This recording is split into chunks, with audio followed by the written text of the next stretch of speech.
Hello, everyone. Welcome to the Gracious Soul Podcast.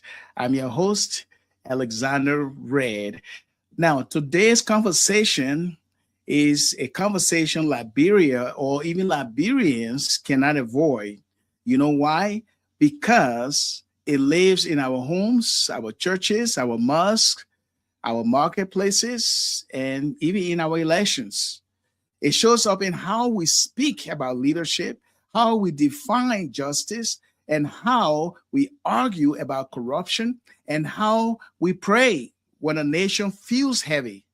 So today, our topic is faith and politics in Liberian culture. Let me say that again.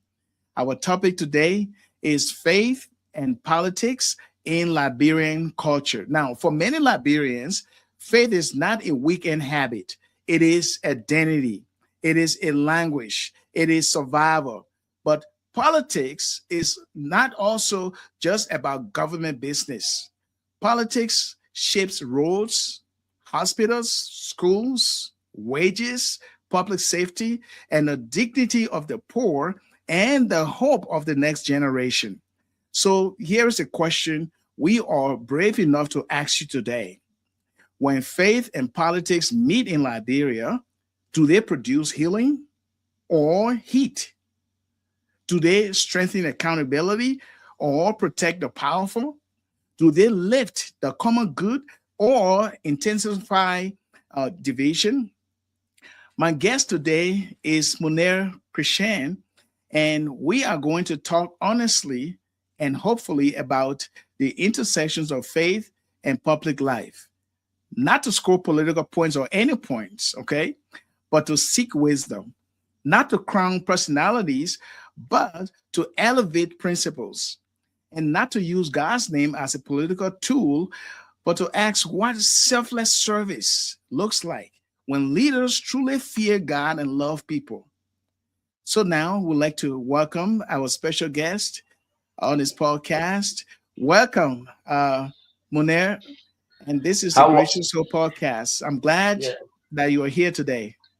How are you, Pastor Red? I hope you're doing good, and I'm happy to be. I'm humble, and for you to bring me on your show. You don't just see that all the time, and I applaud you. The intro that you gave was very nice. And my name is Mounir Keshen again. Some people call me the General, and I'm a public servant. I'm a community organizer.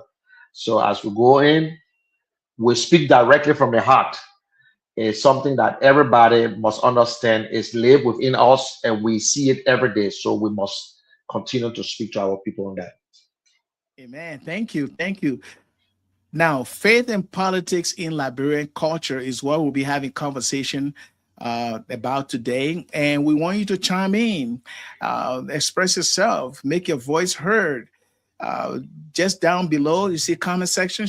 You can share your comments, ask questions, and also share this podcast. Just click that share button and share with your friends, your families, your group on Facebook or whatever group you are part of. Just share it so that people can be also blessed with our conversation today.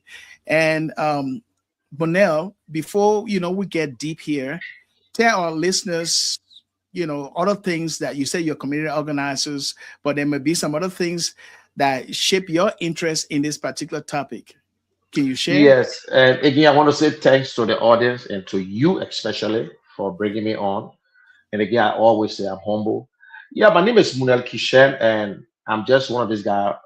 I was born in Maryland and Jiritabo, and I came to Monrovia 76. My father is a Lebanese, my mother from Maryland. She's on global. So when you see that, you see Mounir Keshen.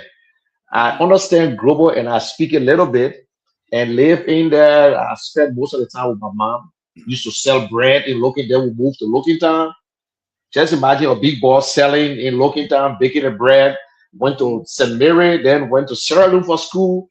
Came back, went back to Botswana, went to Tottenham High. Then I went back to Sierra Leone, went to Albert Academy, and then where the war was in Liberia again, then I left.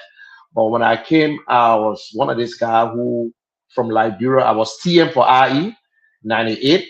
So I was one of these guys that were all around having a normal flow. And then when I came to the States, I worked for Comcast. I did fiber optic and cable, and then I'm a professional photographer and video editor. I edit and do that. I love it because I had to get some certificate in that because that's my passion. So it's Yeah. something that you can't just run away from. And Hmm. then I'm in the church. I am the chairman, finally chairperson for the New Life for Gospel Church, where I started and built that place with my hands. And then I work in the community.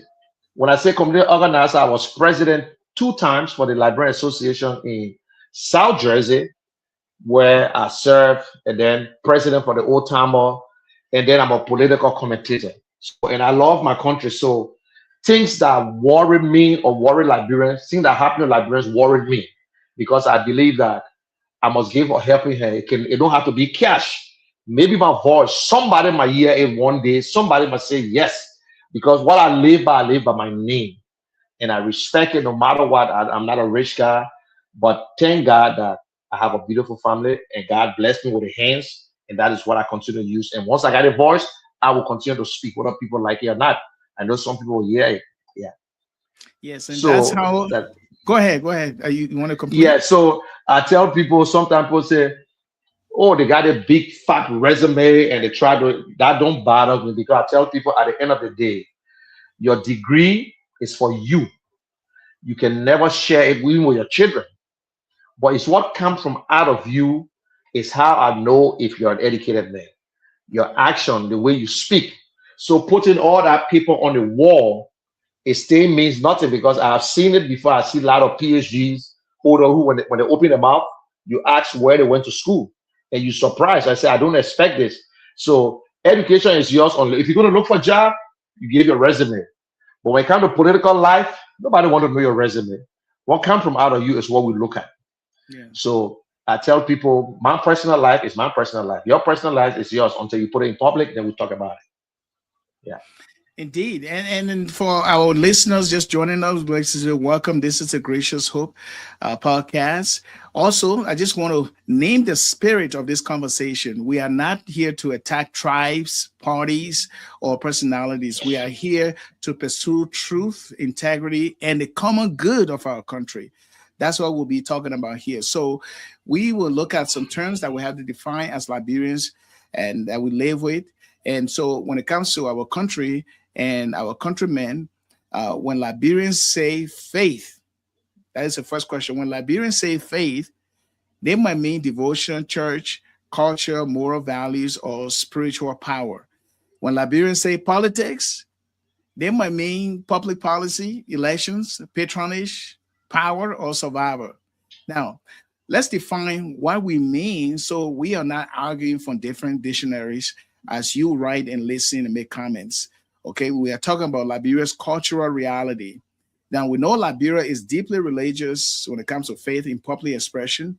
Doesn't mean Christian, it doesn't mean Muslim, but I mean a lot of diverse religious groups in our country today.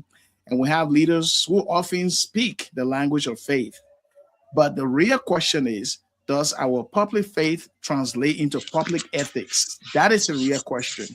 So let's talk about where faith has genuinely helped our civic life and where it has been misused. So then, let us look at the proper relationship between faith and public office. So then, the question here would be: some people say faith should stay out of politics. Others say faith must leave politics.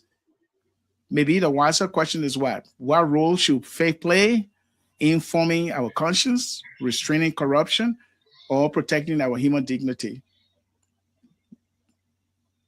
Um, do you have anything that you can look at faith and politics and then look at its substance and how it play out in the Liberian people's life?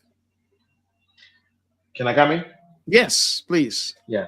You know, it sounds funny when I say, yeah, most Liberians say that. Oh, take politics and separate these two things. Why will you separate faith? Faith is not about Christian as Christianity because Muslims, even the man that does not go to church, he has faith. He believes in something. Something he believes in. That's it. And if you have faith without action, it's a dead faith. But Liberians look at faith in a sense that, oh, this man is a pastor. This man stand on the side and pray. Why the government will come to a pastor or man of God to pray for them when the government is in problem? Mhm. That's the only time you need the pastor. Or if you're running for campaign, that's the time you know how to recite Bible verses. That is time you want to tell the people that you're a God-fearing person. But when the last time we saw you even standing up to worship God? When the last time? No. But when it comes to the corruption, when the pastor about to say, listen, corruption is going on, they say, no, no, take your mouth out of it. Don't speak. That's the time they don't want you to speak. The Yes. other day, our government came up and said we should have fast and prayer because things were not going.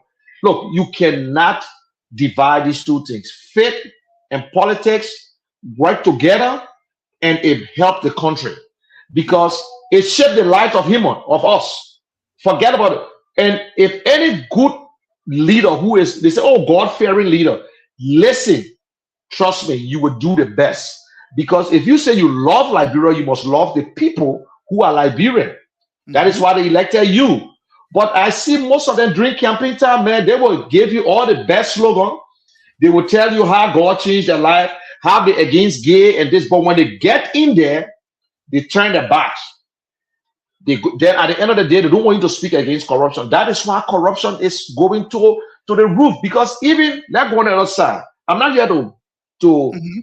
to bring any pastor that I love the man of God. And I say this again: the Mhm. few faithful Liberians that pray for Liberia, that is what keep Liberia going today.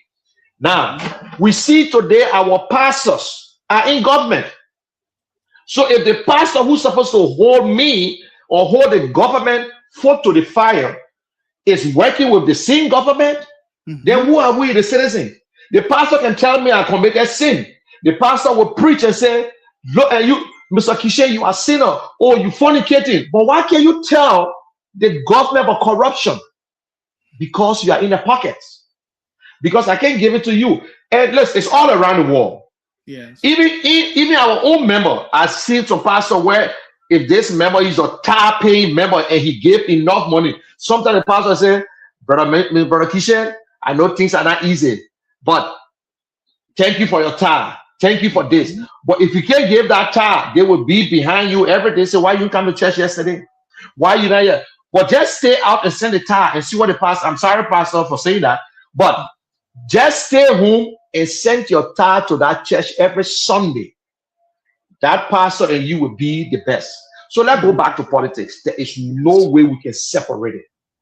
Only corrupt officials who will tell you take faith out of politics.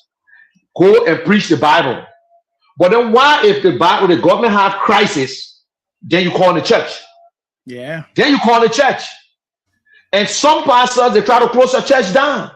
Yeah. You might not even have your way, especially in Liberia, especially in Africa, where you got 10 guys. Liberia is not like other African countries where you might not even shake. But we see it every day. Some of them who believe in certain things. Which are the church they go to on Sunday?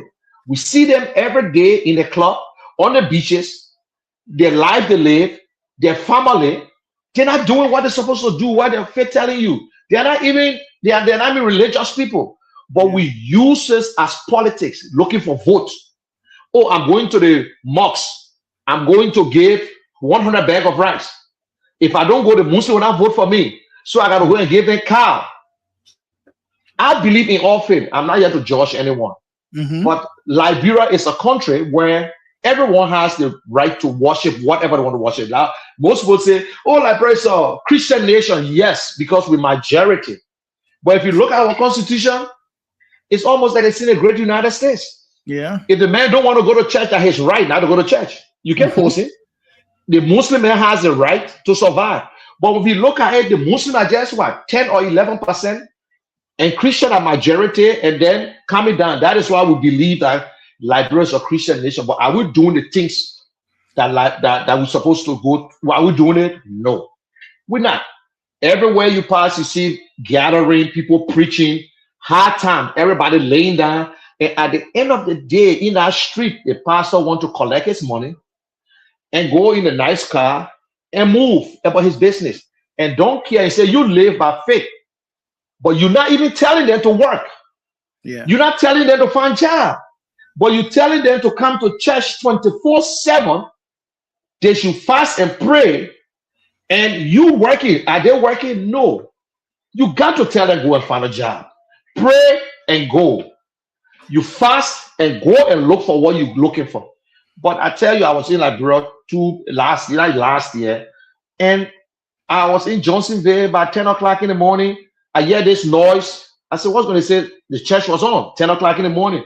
The guy said, man, that church there, people stay there 24/7. That's a good place to be. Mm-hmm. But you as a pastor, you can't allow your people to live that kind of life. Pray for them, but you got to find, because manna will not fall from heaven. No. When Moses, manna would not fall from heaven. So politics and faith, trust me, it works together. Together. And if you do that, you get a good government. Yes. Yes. And I know you're getting at the point that even if you're a politician giving a public square role, your faith must be expressed in that. But look at our country, Liberia, is full of public prayer and public worship, yet we still wrestle with corruption and injustice. Now, how do you explain that tension? And I will tell you, the tension is between the Christian, the Muslim, and the politician.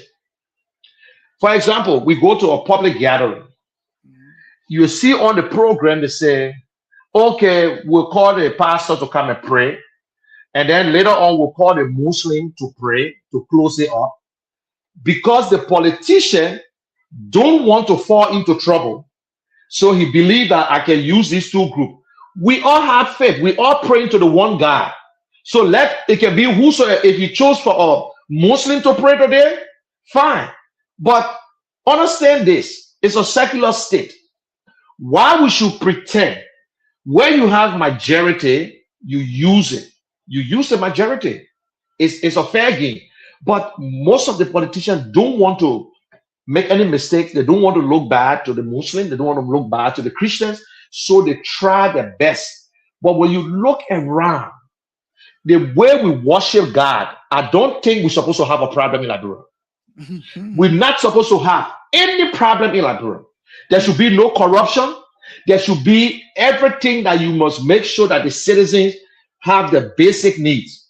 But when they're running for this office again, I say, they will go to all the pastors. They will baptize them. They will give money, and they do everything. And even the pastor will tell the church, vote for Mr. Keshen. It's wrong. So you see, we're blaming them, but we are the one that allowing them to do it. They come to you. They need your congregation. The pastor ever asks them, listen, Keshen, you want to run? You sure you can make it? I know you. Why we go to the pastor for counseling, to get married? So you see, sometimes I blame our pastors because I see these people going there. So, and you see, in Liberia, we listen to our leaders and our pastors. I'm telling you today, Liberians listen to the pastor. Whatever the pastor say, they will. When the leader say this, that's it. Oh, they let the man love. He got Liberia at heart. This man, the man can go to church every Sunday. Going to church every Sunday, he make you Christian. He even make you be a good faith person. You wouldn't go in there maybe to say, oh, the president came to church today. But are you doing the right thing? So if the president, he's a real God-fearing man, and he allows the past take criticism, trust me, he will do the right thing. He will do the right thing for the country because he will be afraid. Because his pastor just preach on corruption, although he's not singling him out.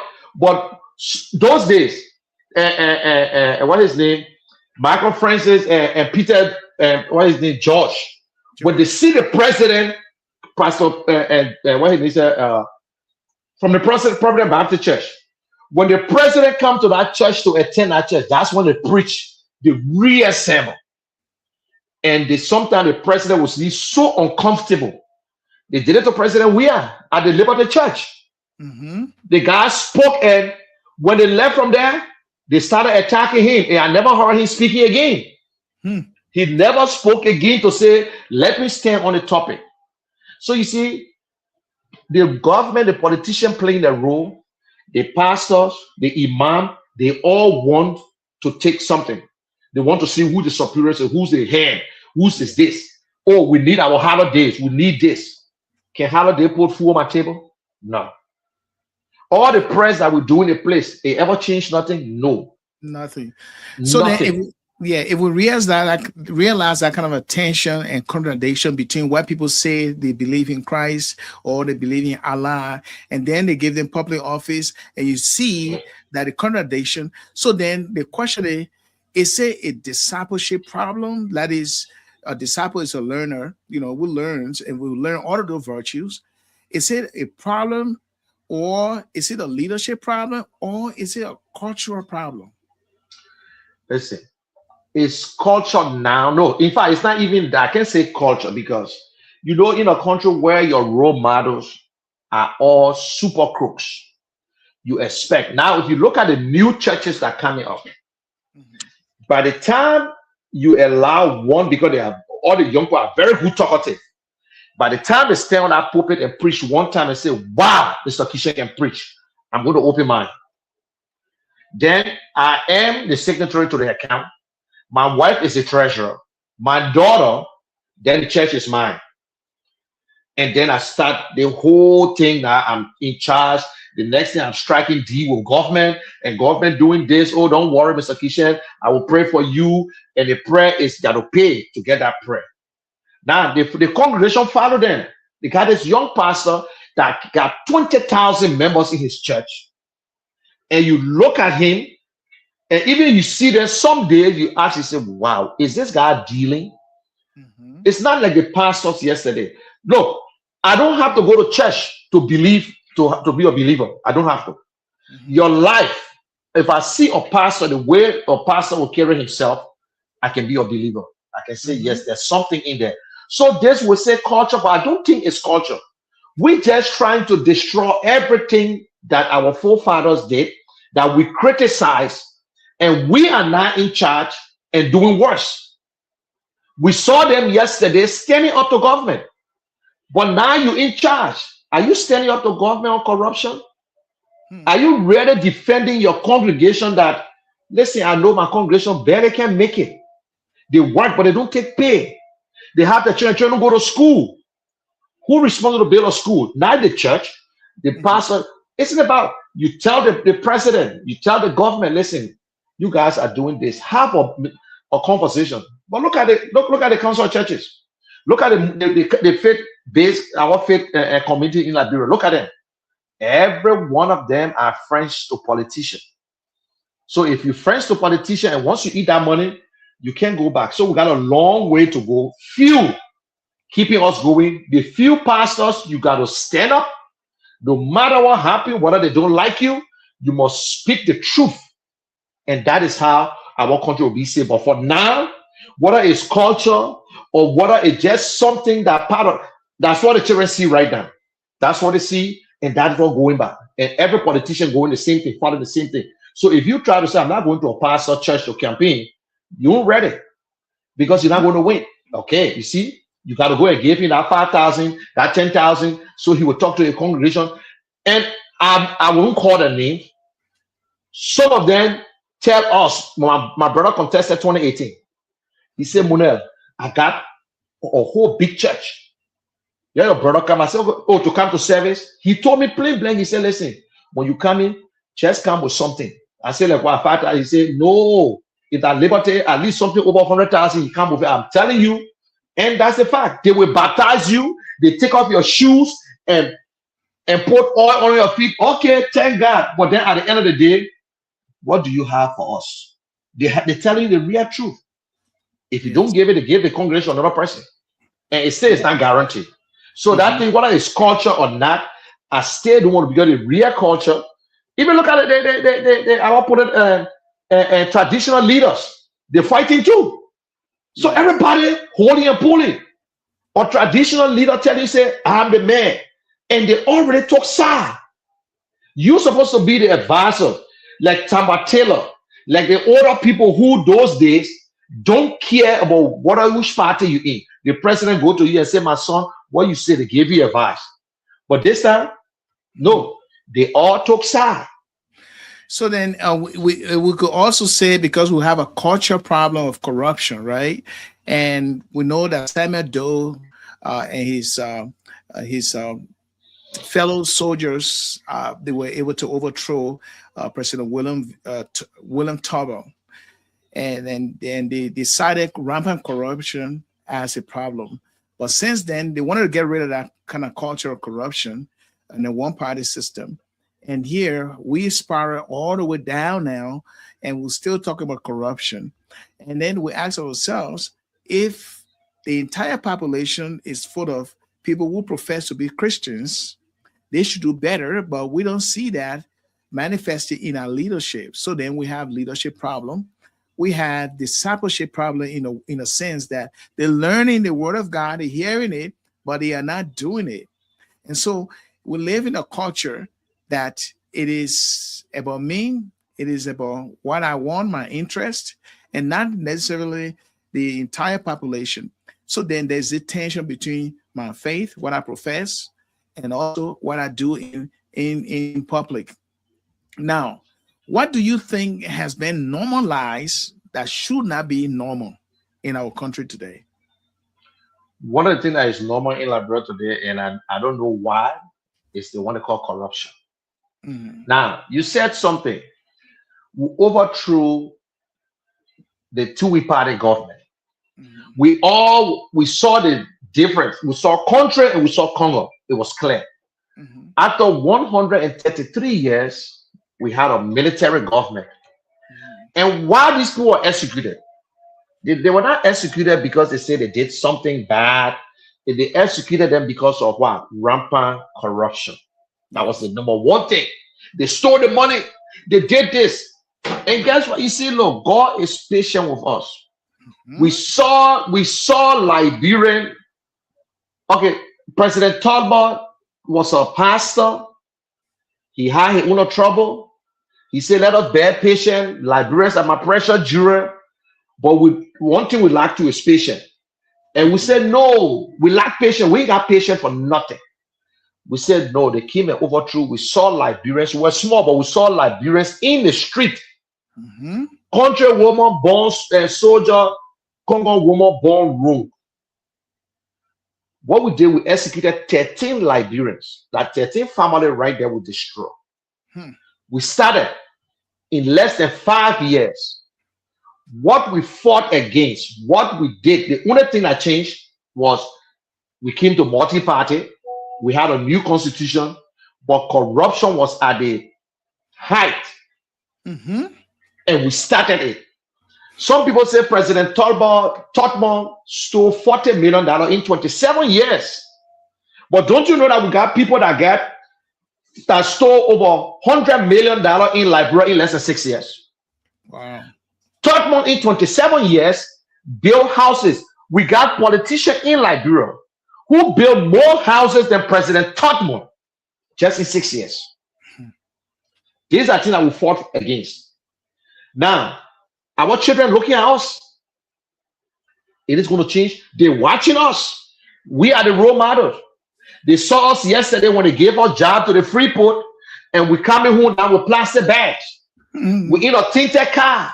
Mm-hmm. What do you expect from that child? Do you expect that child to say, hey, my man, I think I will just be strong?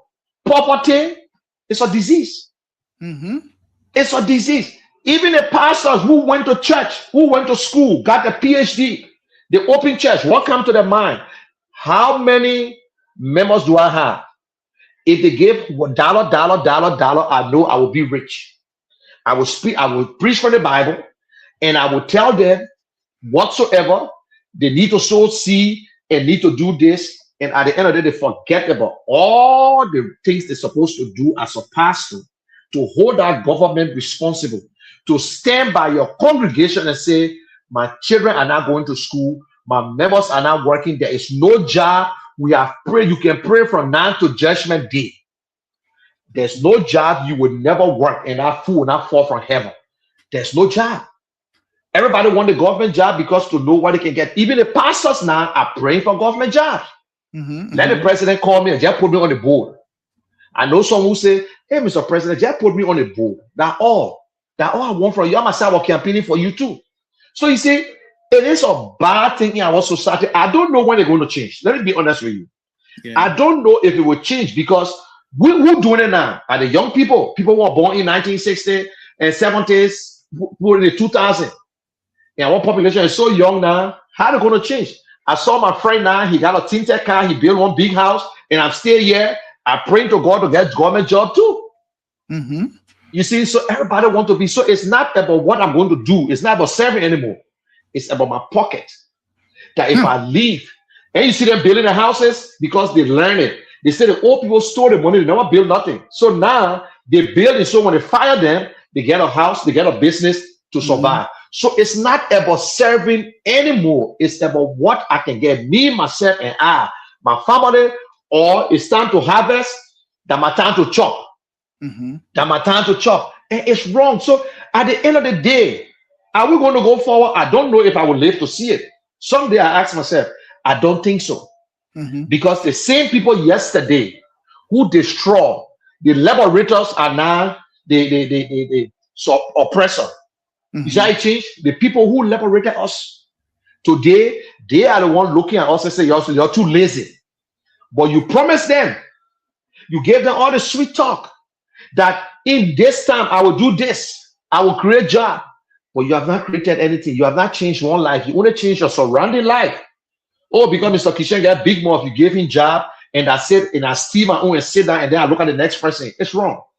Yeah, that So, culture of normalizing, what yeah, is wrong, it doesn't present us as true believers what we believe in God and what God wants us to do, yeah, because we should have a society that is vibrant. And we have seen other societies or other countries that went through similar things like Rwanda, war, but they rebuild with a strong moral foundation, like ethical leadership, making sure that the public money is not your personal funds. The office is for the public, and you serve with dignity and respect. And we have seen that over and over in other countries. But our country, we always boast and say, "Hey, we are one of the most." We are one of the oldest African independent country.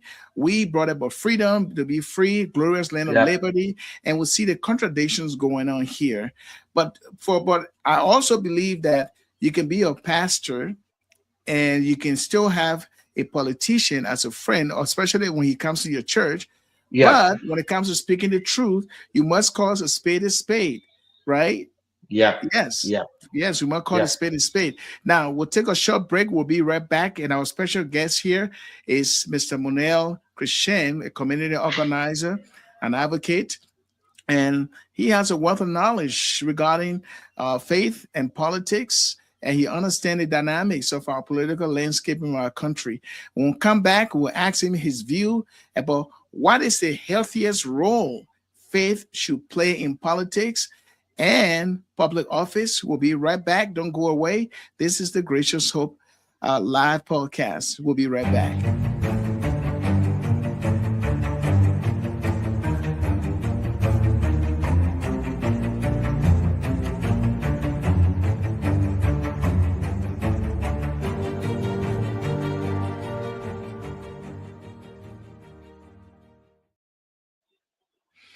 Okay, and we are back. So now let us look at the healthiest role that faith should play in politics and public office.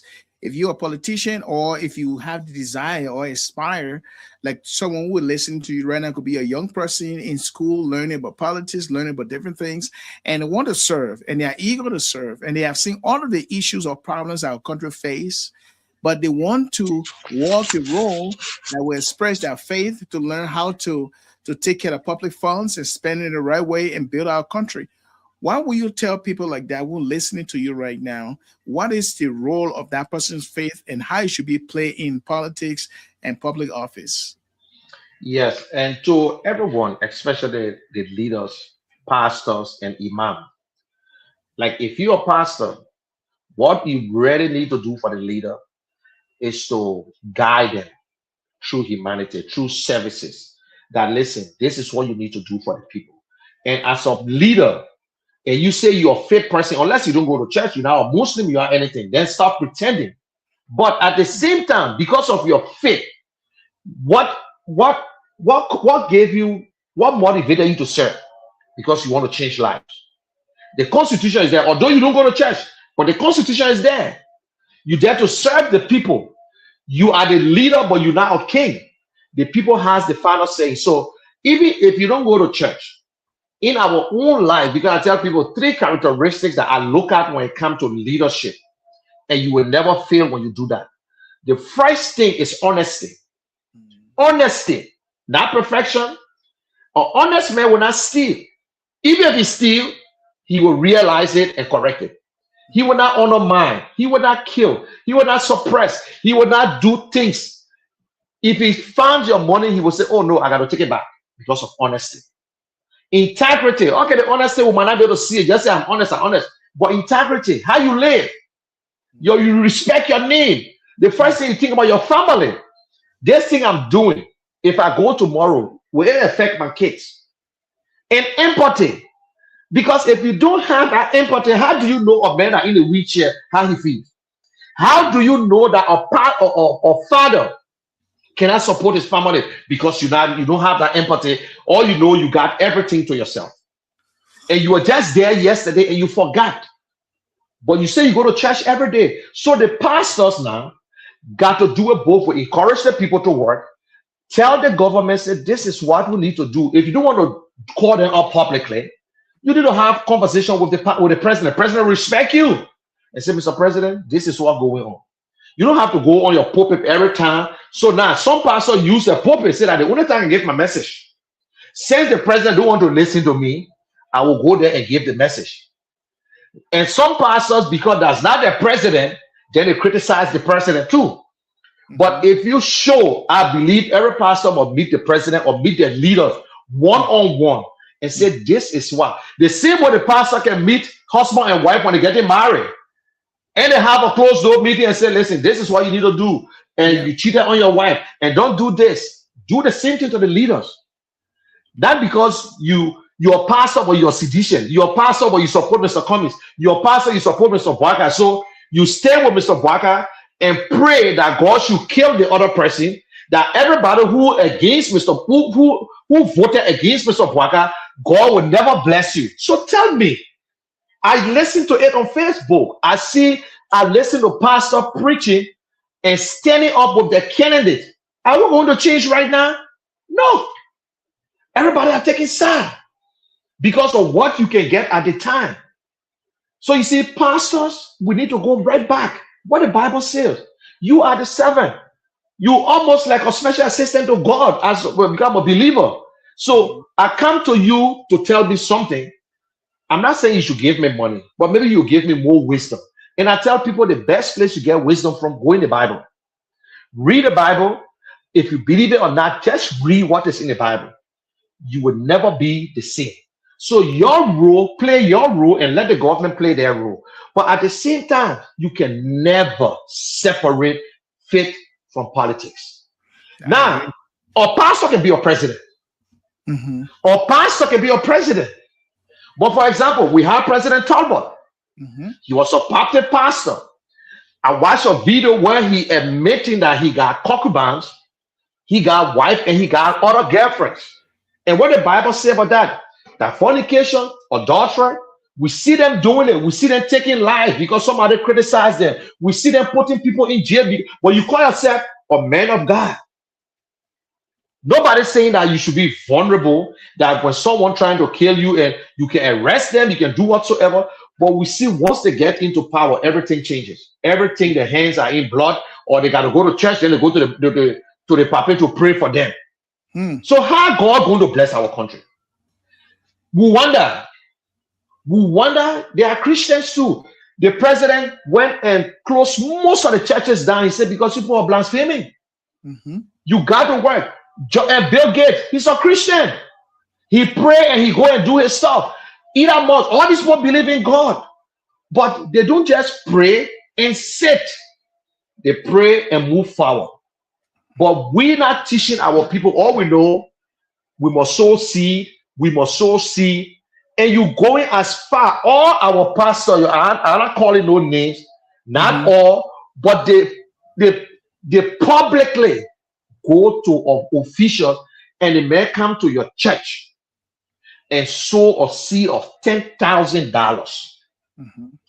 Yesterday, he could not even give a tithe of $50 or $5.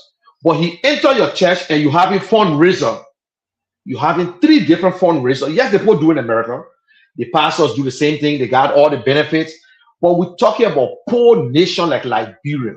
And Mhm. then you accepting from me that government just gave me job yesterday. Even if I'm in the private sector, I can give you 10,000 because I ain't making it yet. Even if they pay me 5,000 every month, I gotta feed myself, I gotta take care of my children. What time would give you 5,000 or 10,000? But I take the government money, Mr. Pastor, and I just small thing I get, or I just want to bless you. And I just want to tell you, government gave me job 10,000. Hey man, where you got it from? It's the order of the day.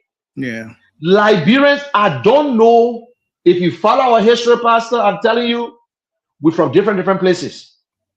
Hmm. And somebody need to do these things. Put 100 Liberians in a room and let them come out one and see if you get 50% of one idea. Hmm. You can find it easily. How do we build leaders who serve the public interest more than their inner circle or their political networks? The first thing, we must ask questions again. Illiteracy is one of our biggest problems.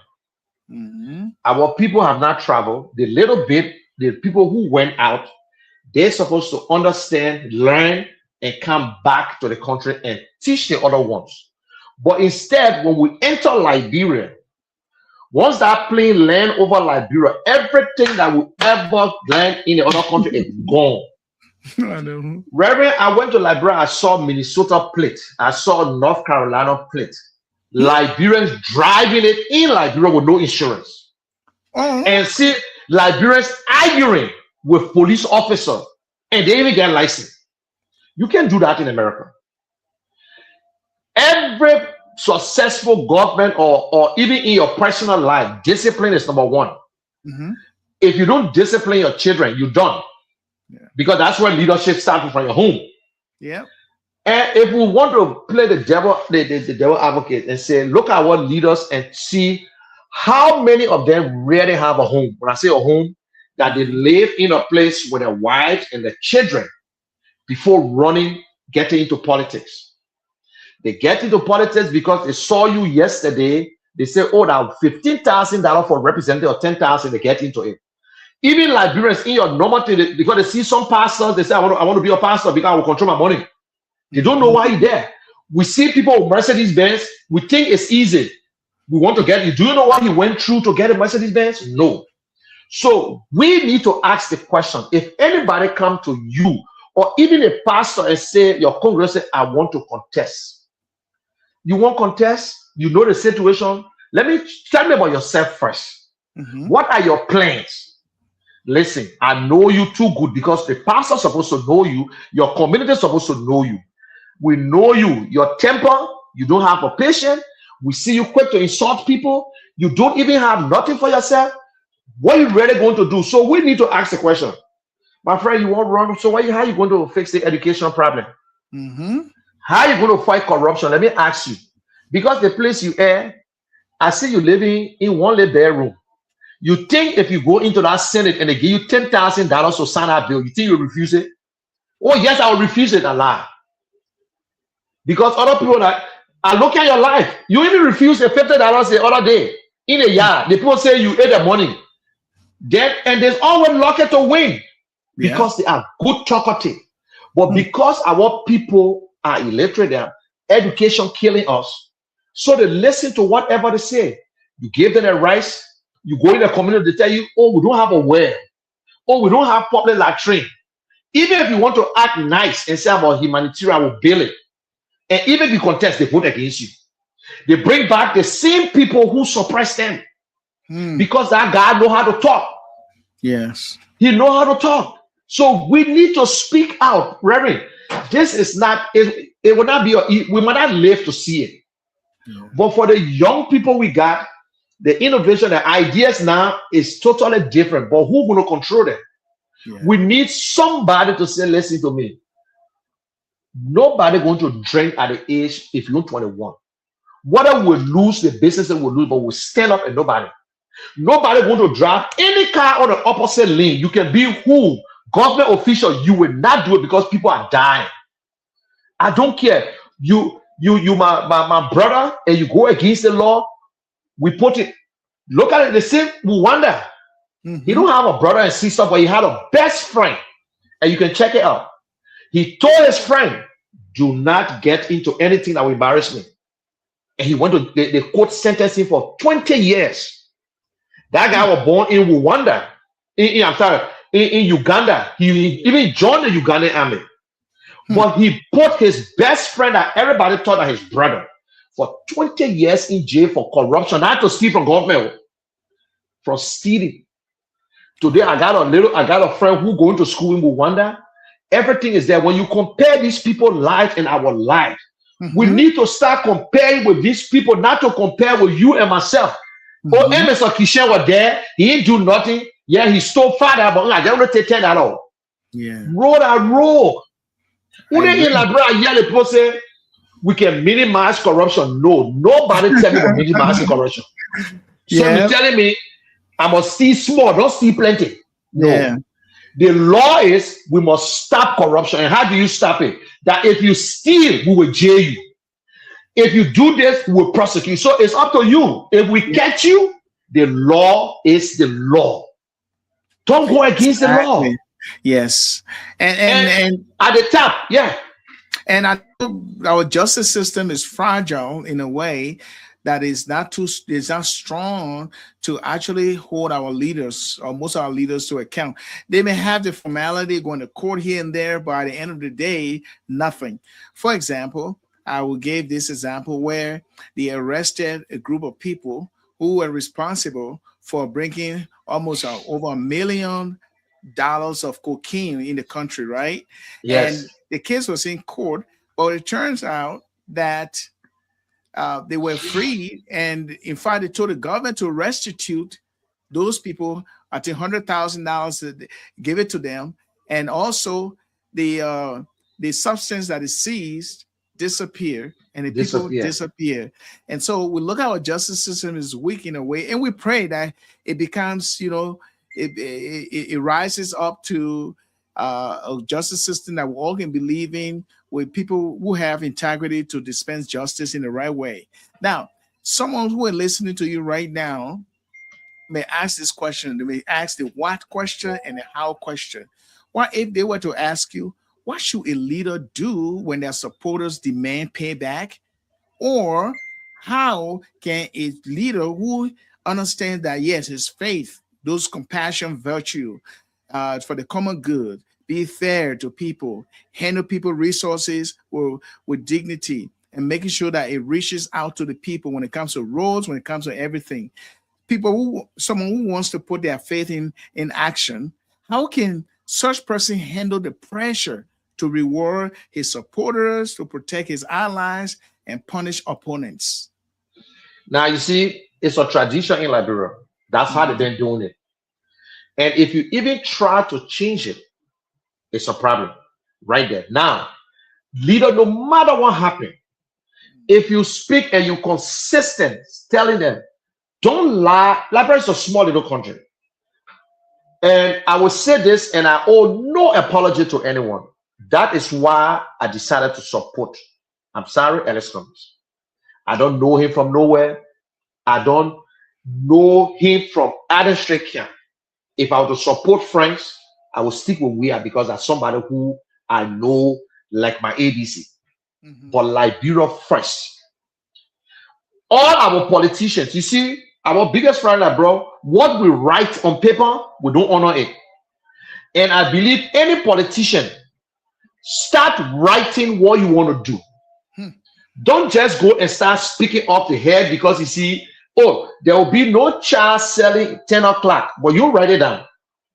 There will be no this. You even put it down. You just talking because people clapping for you. And at that time, you used to be on motorbike. At that time, you used to sit in a taxi. But by the time they give it to you, now you behind a tinted glass and you can't see anymore. But because you can't see anymore, you take all your notes. Oh, wow, I promised the people this. A man who lose an election still go right back and fulfill the promise that he make to them.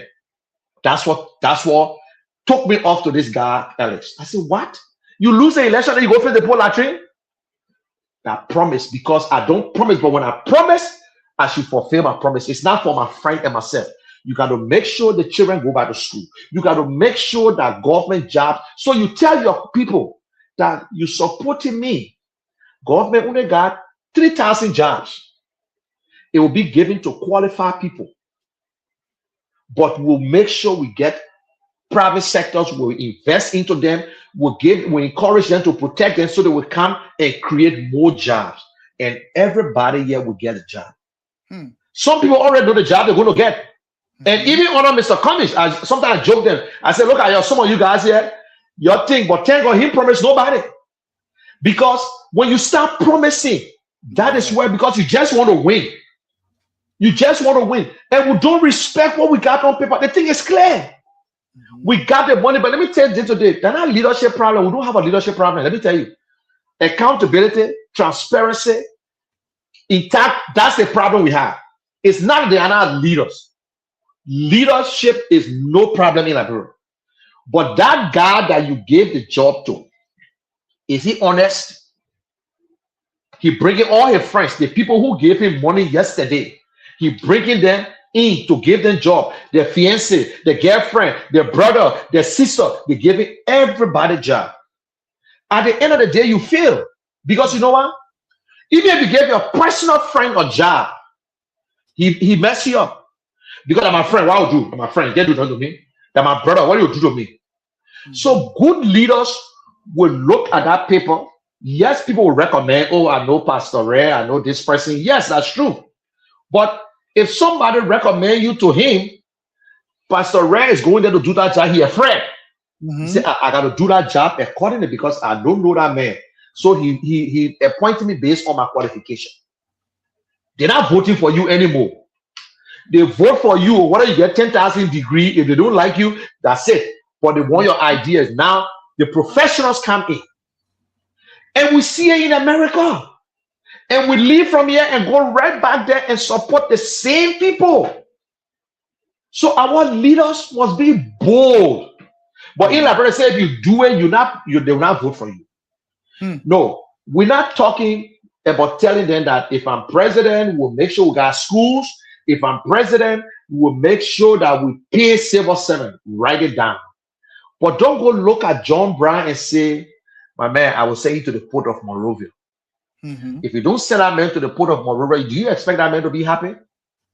In the great United States, the people who spend the money, you don't know them. Yeah. You don't know them. These people are the one that behind closed door that get whatever they know, and you, the citizen, will not know. But let me hear running behind Mr. Cummings.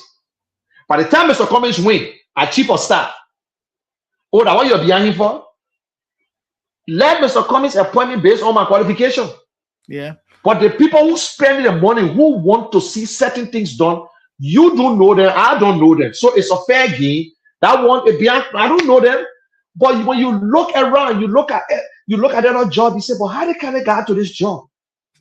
And you don't even check him. He never worked in government before. He never did anything in his own community.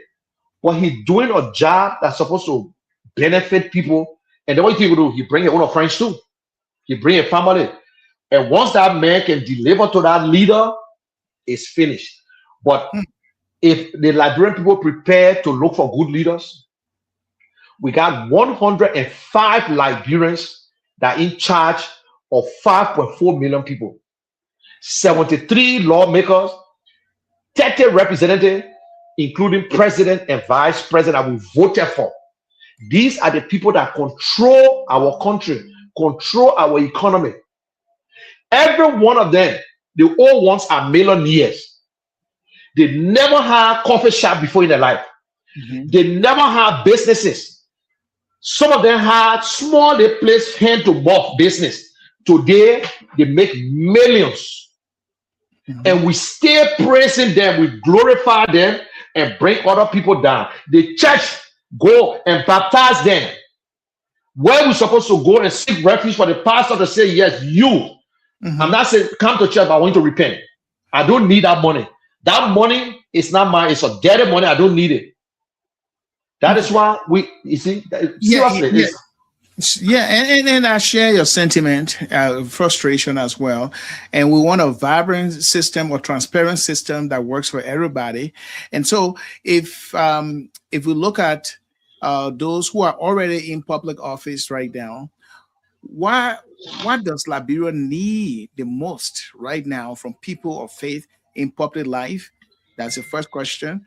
And the second question would be, how does integrity look like in a system that rewards compromise? the thing is that again, Liberian system, when you listen to some of the podcasts, like one of my friends had one of the biggest podcasts, which I will not call his name, and you might know. He said ABC can never make it in Liberia because of the country he came in. The system is there. He worked with the big companies.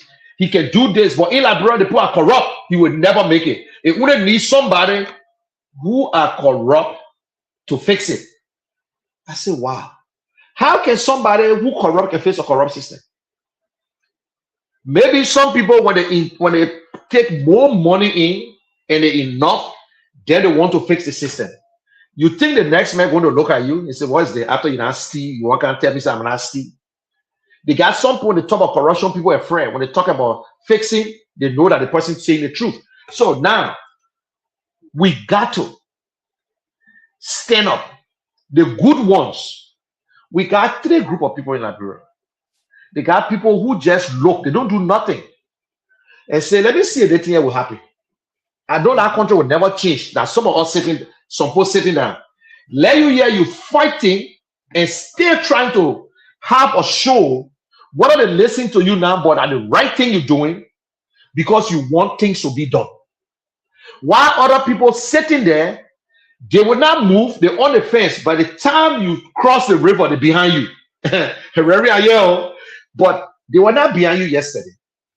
How can our country change amongst ourselves in America? Look at Liberian communities. We put a constitution together to satisfy ourselves. You president for a community for 10, 15, 20 years for what? I served 4 years. My first 4 years, I left. I came back. They brought me back. And this I said, listen, I'm done with you. Leadership is not monopoly. Nobody has right over it. The only thing you have right over is the job that you went to school for. And you can apply for it. But not elected posts. And at the next time, so our people, our role models are crook, Reverend. Once they are crook, our children that never travel, they ain't got nothing that a role model looking at. They saw you yesterday, you couldn't afford dry rice. They just sent you to the port of Monrovia. Now you coming home with plastic bag. Now you get a car. What you expect that child in the yard to do?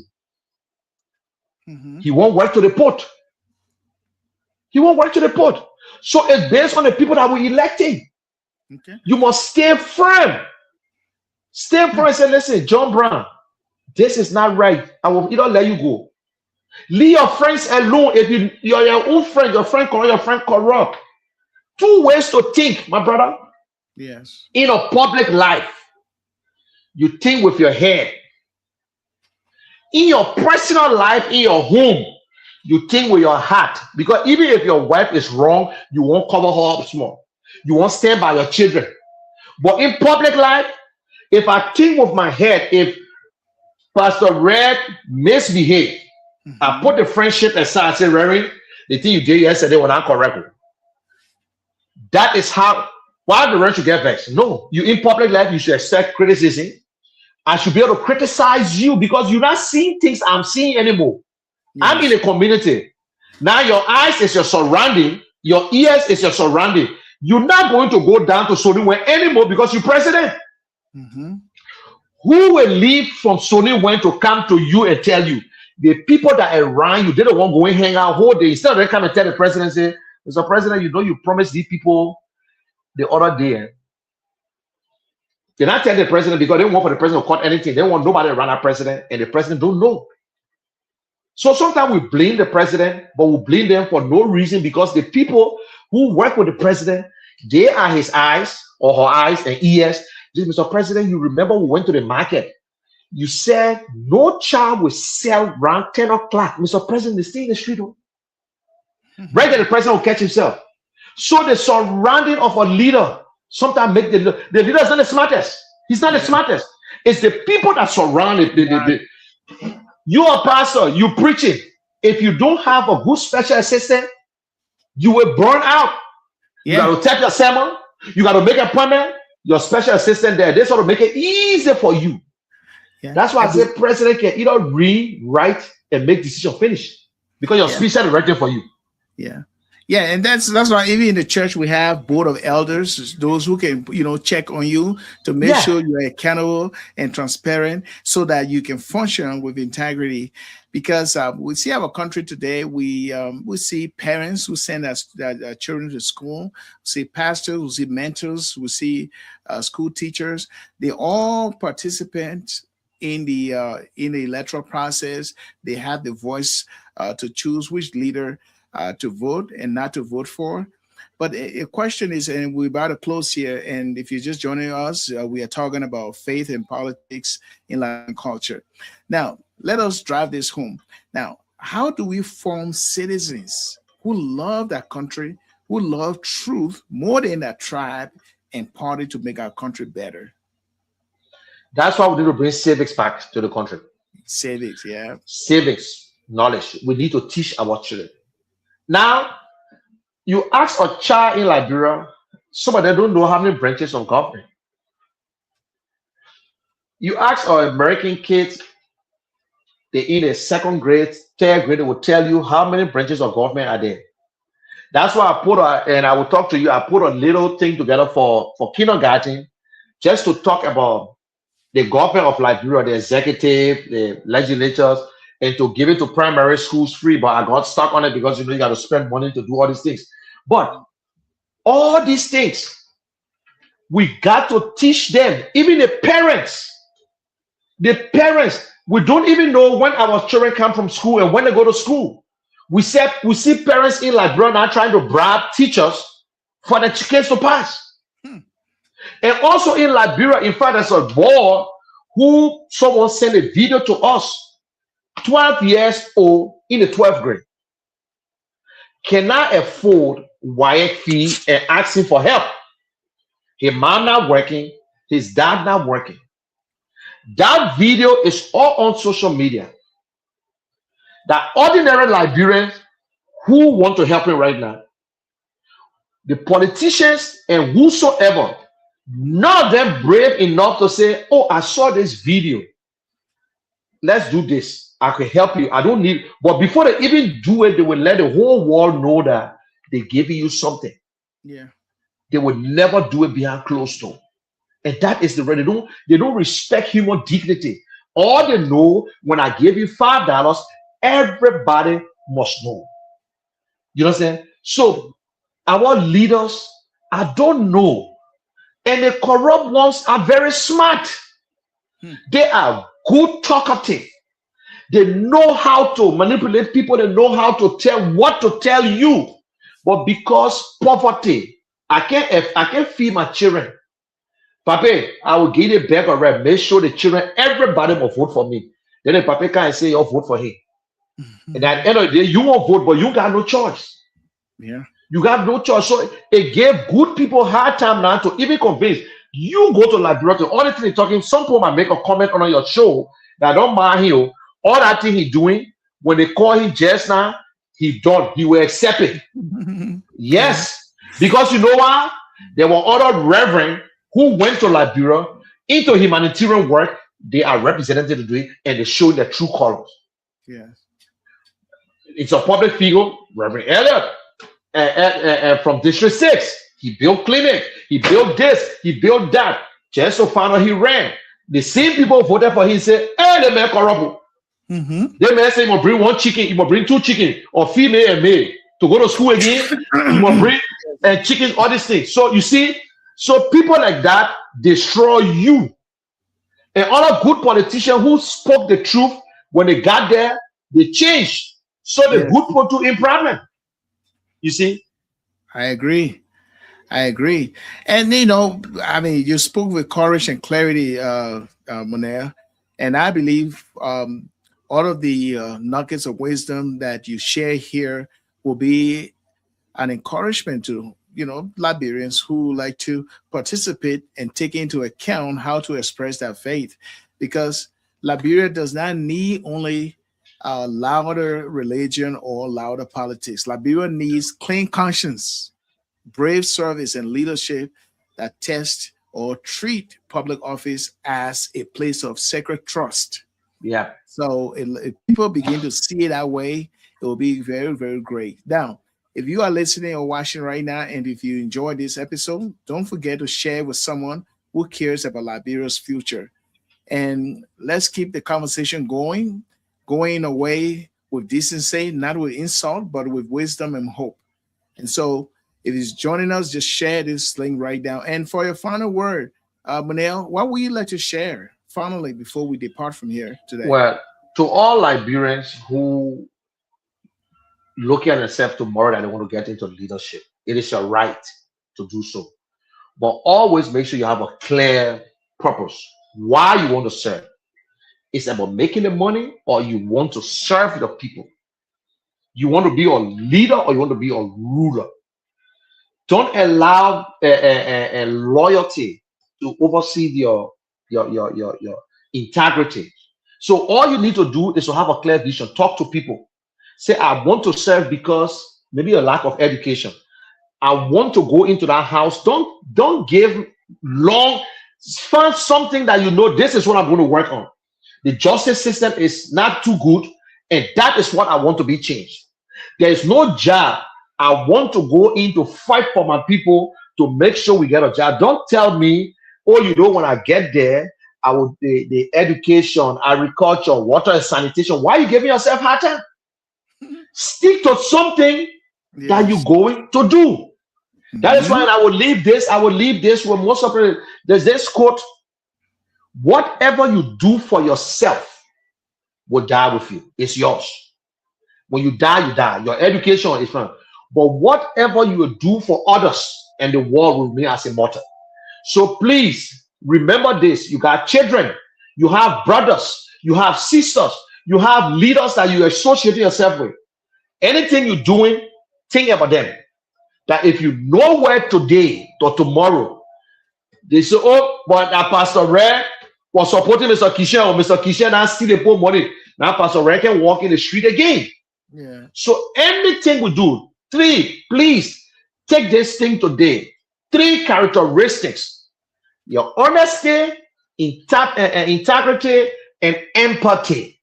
They can't teach that one to you in school, but if it's part of your life, you will fly, you won't worry about nobody, and you'll continue to speak the truth. But if you want to serve, it is your right to serve. And also remember, your faith and politics, they work together. Do not try to get it out. Do not. You can get the most beautiful woman. If you cannot finance that woman, don't waste your time. It work is a good. There we I'm go. telling you, yes. So Yeah. if you don't have the money, because I know what the Bible says. God said you will love your wife. Of Nothing said course. the wife must she love you. The more she submit herself. But how can she submit herself when you can't even find food for her to eat? I know. Thank you. So if you do that, you and your wife will be the same thing within government. So I want to Yes. say thank you very much, guys, and share this video. I hope we'll come back and have any conversation next time, and that's what I love to do. And I can't wait to see our country coming back once more. That the citizen will be so proud of whatever they got, and not to just go to serve because you want to. Exactly, and you spoke with clarity and wisdom, and we are hoping that we invite you again to talk on a lot of other issues in our Yeah, country, yeah. and we enjoy your time here on the podcast today. And you have been listening to the Gracious Soul podcast. We are here every Saturday at 6 p.m. Eastern time, and of course, I'm your host, Alexander Red. Thank you so much, Monel, for coming. Thank you very much, Reverend, and have a blessed day. God bless you too. You too.